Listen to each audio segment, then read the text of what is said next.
What's up, YouTube? It's your boy Kenneth Stang once again. How y'all doing? So today, you already see by the title. So I'm not even gonna do too much talking. We're gonna get straight into it because it's gonna be kind of a long video. Now, before I get into this story, I know some people like, why he even telling this? Because people ask like, why am I just now choosing to say something about it? Because as you'll see from the story, you'll see my reasons as to why.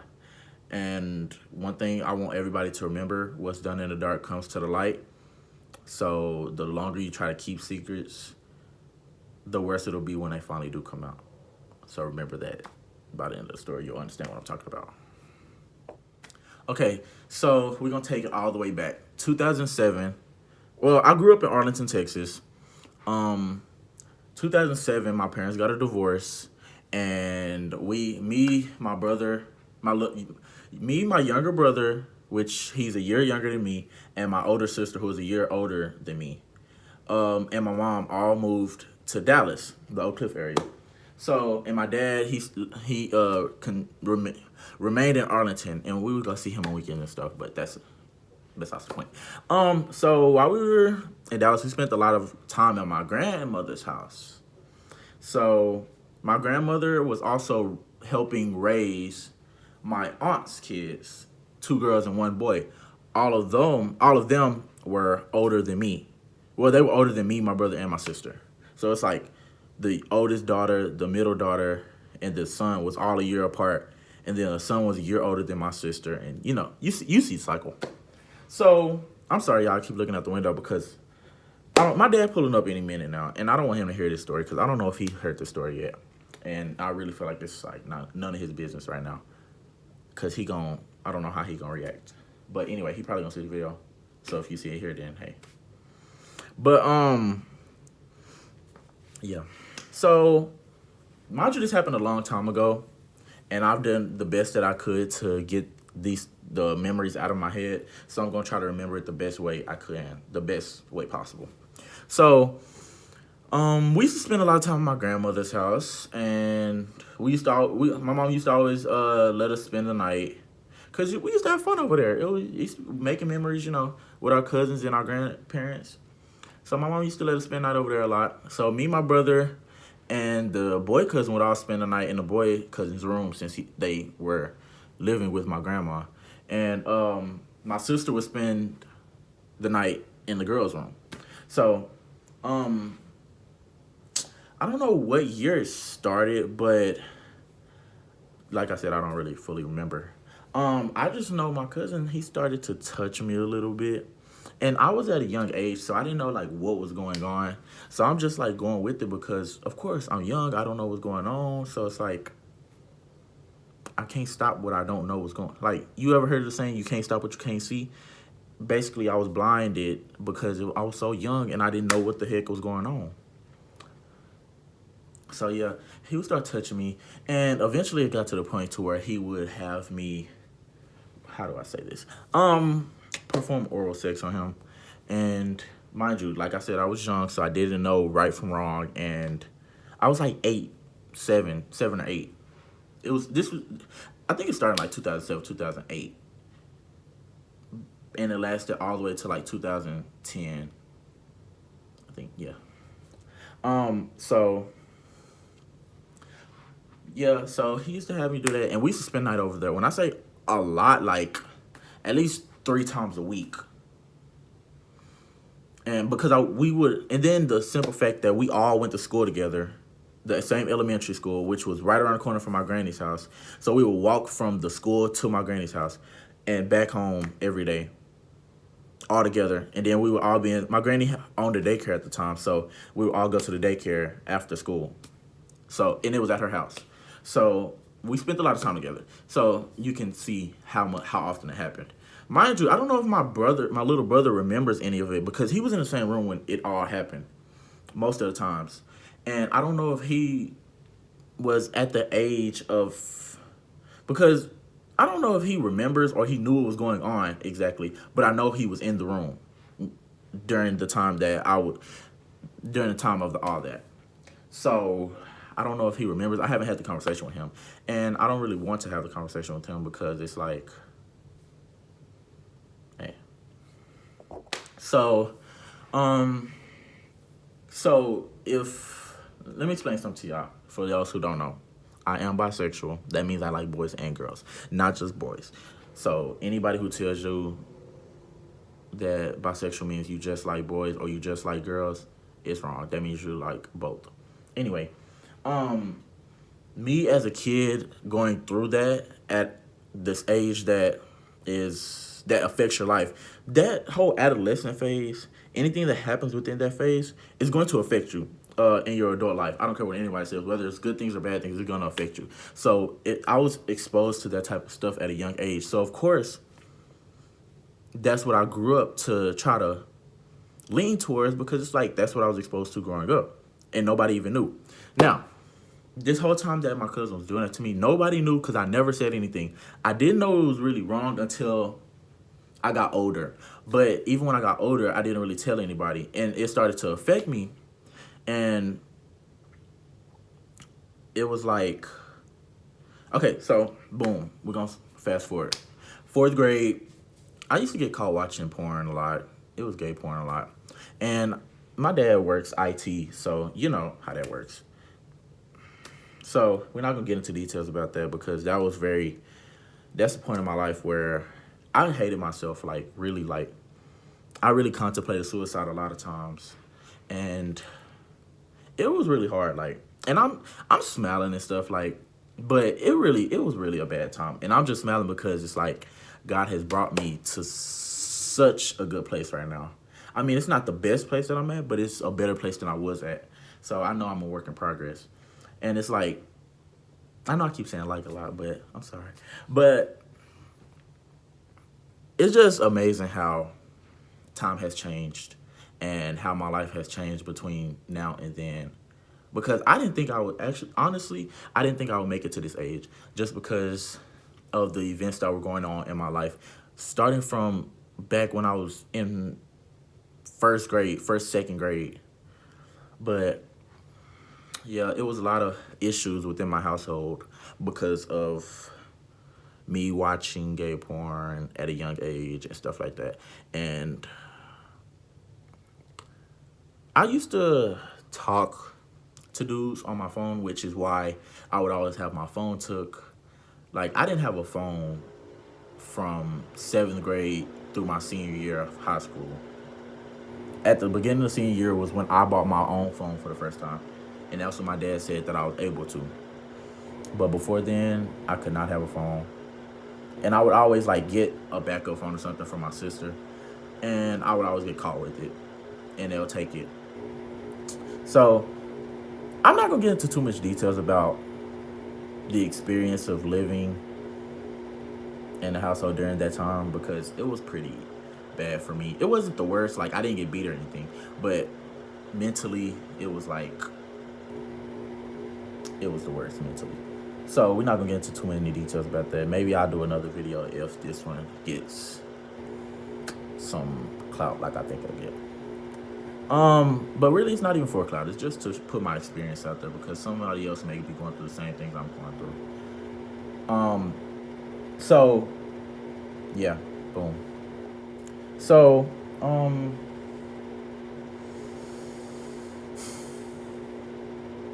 fast forward, we're gonna skip the rest of that other stuff because, like I said, it's it was very mentally traumatizing. So, boom, we're gonna fast forward to April 30th. So, April 30th, I posted on Twitter. I'm gonna actually post a screenshot of the tweet.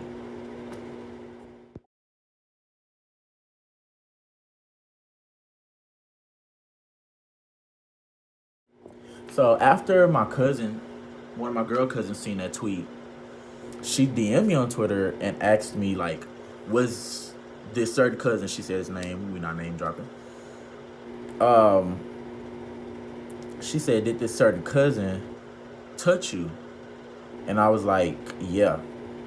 And she was like, oh, I'm so sorry, he did that to me too. And I was like, yeah, I'm sorry that happened to you. Nobody should go through that at a young age like that. Nobody should go through that at all. I'm sorry. And I was telling her how I didn't never tell anybody what I was going through. The one person I ever told was my mom, and that was after I had got in trouble for texting a dude, and they was asking like, where did you get this from? Like, cause they were just basically trying to figure out like where did this originate from. And I told both my parents in the room that day, and it just felt like they were dismissing me, and it felt like they didn't believe me, a word I was saying. So at that point, I was just like, you know what? From this day forward, I don't trust anybody. I won't tell anybody anything really. If I can't trust my parents, then who can I trust? Because my parents don't even believe a word I'm saying. So I just stopped telling my parents really important stuff like that. Like, I mean, me and my parents are still close. All of us live in the same household right now, but we're close. But I still don't even tell them like personal stuff because it's like because of that experience. So I was telling her how I told my mom and she didn't really believe me, and my cousin was telling. Well, I was telling her as in my cousin. And my cousin was telling me how she told my granny, and my granny, she said that my granny didn't believe her. And I was like, that's messed up because it be your own families who's supposed to be supporting you and by your side and helping you through this. But it's like they not trying to face the reality of the situation. So she was like, she gave me her number and was like, if you ever need anything or you want to talk or anything, just call me or text me. And I was like, okay, love you, you know. So like a week or two after that, I guess she sees my granny for the first time at a dinner, and she goes off on my granny, like cussing, all that stuff, throwing drinks at my granny, and she basically blasted all my business in front of the whole family. My mom's side of the family, I am not close to. Like, the last time I seen that side of the family, it's been like 2-3 years since I actually seen them. And when I say seen them, it's like it was like for an hour or two, unless it was for a funeral. But and I don't even go to them. But it was like she just like blasted all my business in front of the whole family, and like in the middle of wherever they were. And I'm like, and I wasn't there, but after the whole incident with her and my granny called my mom crying, and then my mom called me downstairs to get on the phone with my granny, and my granny was crying and was like, why you didn't tell me, and I didn't know that this happened. And I basically told her that I told my mom, and it felt like at the time my mom didn't believe me. And my mom was like, that's not the case. I did believe you because actually when you left out the room, I started crying. And I didn't know that. But at the time, it just felt like she didn't believe me because of the way she came off. But she was like crying, like she just felt so bad, and she kept apologizing. And I'm like, it's not your fault. Like, you didn't even know what was going on, so why are you apologizing? So we got past that situation that day. The next day, I mean, it wasn't the next day. It was the same day. A couple hours later, my mom was sitting in the garage, and I noticed she had been out there for a minute. I mean, she usually sits in the garage, but she was out there by herself, and I know that situation had just happened. So I went and checked on her, and she was on the phone with my aunt, which is the dude's mom. And she was like, my aunt was going off on my mom because my mom knew and she didn't tell anybody, which she wasn't supposed to tell anybody because that's not their business. That's my business. And I feel like when I'm ready to tell them, then I'll tell them. So, and my mom was just respecting my wishes, which is what a mother should do. Because if she would have told them, that really, really broke my trust with them. And I really wouldn't have ever told them anything else again. And my mom knew that because that's the type of person I am. Um, yeah, I'm very non-trusting. I'm a Scorpio. But yeah, so that was off topic. Anyway, so yeah, she was basically, and my mom explained to her why she didn't tell them, which is what I just explained why. So boom, I get a call from my sister, and my sister was like, mind you, none of them was at the dinner, so I guess family members are calling them, asking them what happened, and seeing if they knew or whatever. So basically, they just like gossiping, like the whole family know now. So then my sister calls me because my sister didn't even know, and my sister and me and my siblings are close. So my sister was like, "That's messed up that you didn't tell me, and it's messed up you felt like you couldn't tell me." Of course, I wouldn't tell you. Growing up, okay, growing up was pretty. It wasn't. I'm not gonna complain about growing up because there are worse situations that could have happened to me growing up. But growing up, I was the outcast of my family. All my family, I was a smart kid, which I didn't do anything bad. Like I was so scared of everything. I was scared to cuss. I was scared to yell. I was scared to argue back. They used to bully me. Like I'm telling you, it'd be all of them just against me, and they used to think it was funny. Like even my brother, it was when I say all of them, my brother, my little brother, my big sister, and all three big cousins used to always team up on me. So I used to always be like to myself, either to myself or I would always be with the adults, which adults as in my mom and my granny, which is why our bond is like that. So I didn't feel like I could tell them because that's just either something for them to make fun of me about because they make fun of me about everything. Still to this day, my siblings make fun of me about everything. I don't even talk to my bigger cousins like that anymore. Like I talk to them like when I see them like family functions, but yeah, my brother and sister they make fun of me about everything, which is why I don't tell them anything. And also, my sister growing up, anytime she didn't get her way, she would blackmail me as to something that she knew that would get me in trouble to make me do what she wanted me to do. So it's like, so of course I wouldn't tell her because that's just me telling everybody, the whole family. Me telling you is gonna get out. So I love her, but that's just how it is. That's how she used to do me. Like that's how all of them used to do me. So I didn't feel welcomed in this family. And then that was going on behind closed. Me and my cousin. I mean, my cousin doing that to me behind closed doors just made stuff even worse. Then back at home with my parents, when they found out about me watching the gay porn and stuff, that just made stuff even worse. So being an outcast in your own home for years, like still to this day, I don't feel at home at home. I mean, if that makes sense, I don't feel at home at home. I don't feel fully at home here, and this is where I live. So it's like that's just the basic reality of it. Like, of course, I wouldn't tell y'all because of the way y'all used to treat me, and y'all still treat me. So I was going through that by myself. Like I went through trying to fight past the depression of that, fight past the depression of my family members bullying me the whole growing up, the depression of my parents not neglecting me because they didn't neglect me, but my parents basically doing what they did because of what I was, if that makes sense. Because in their eyes, they just seen a gay kid. I refuse to have a gay kid. Well, not I'm not gonna say it like that because I promise you it wasn't that bad. It was bad, but it wasn't the worst. So, yeah, um, it could have been worse. Yeah, it could have been worse. So that's I'm not gonna complain really. But like I said, I didn't have a place. I didn't have nobody to turn to. I didn't have nobody in my corner all those years of growing up, and it frustrated me when all those people were calling and asking like, "Why you didn't tell me? I'm mad because you didn't tell me." You don't have the right to be mad. You didn't go through the situation. You don't know how. You don't know how. You don't know how it feels to be in that situation. A kid that has been bullied by his family members growing up and having to deal with this on the side by himself at a young age, and then I had to include all the factors that would have happened if I told somebody. Like I was saying before, I was rudely interrupted. Um, I had to think about all the factors that were included if I told somebody. I know my family crazy, so ain't no telling what they would have did to him. I don't know if they would have believed me or not, so ain't no telling what they would have did to me. I don't know like the backlash that I would have got from it for the rest of the family. So it's just like a lot of factors that I had to include, had to think about at such a young age. So I feel like that decision I made was the best decision for me in the long run. So the way that they feel right now really doesn't matter to me because it's like you didn't go through the situation. You can't tell me how I should have handled the situation. I handled it the best way I felt best for me, and it helped me in the long run.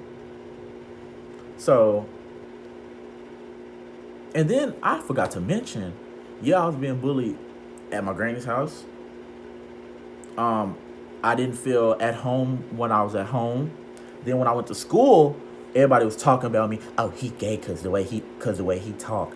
Mind you, okay, my voice is pretty high right now, but back then, it was like this. I swear, it's just like this. Like I'll post a video right now. What's up, y'all? These my little cousins. And they it was a lot on my mental, like, and for me to be in the place that I am right now, like, the people that was bullying me are now trying to be my friends, and well, not trying to be my friends. I'm a friendly person, so they are my friends. My parents and me have a better relationship. I've moved past the trauma of that. I don't. Yeah, I'll say I moved past the trauma of that. Like, I'm not angry at him. I forgave him already. Like, it's in the past. So I feel like it's just the only part I'm angry about, and I wouldn't say angry. It's just frustrated. Is that I trusted my cousin, the one that DM'd me about it, with some private information, and she went and blasted all my business in front of the whole family. Now the whole family gonna be looking at me crazy whenever I decide to show my face, which is not soon, but especially after this situation and how they handled it.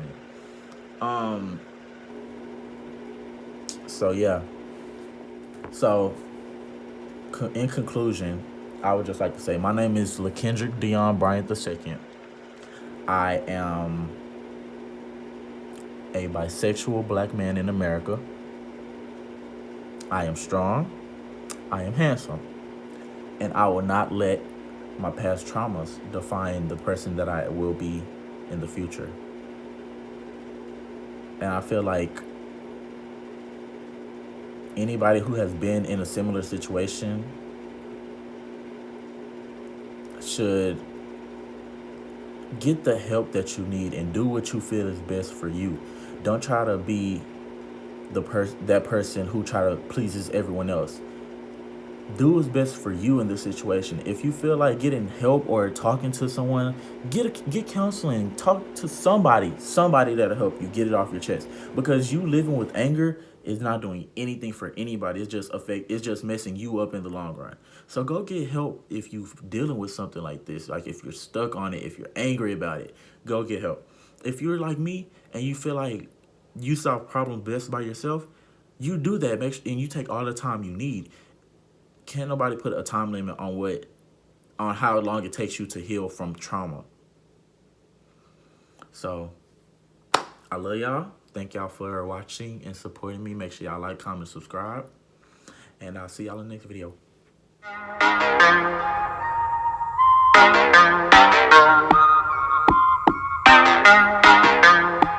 thanks for a second.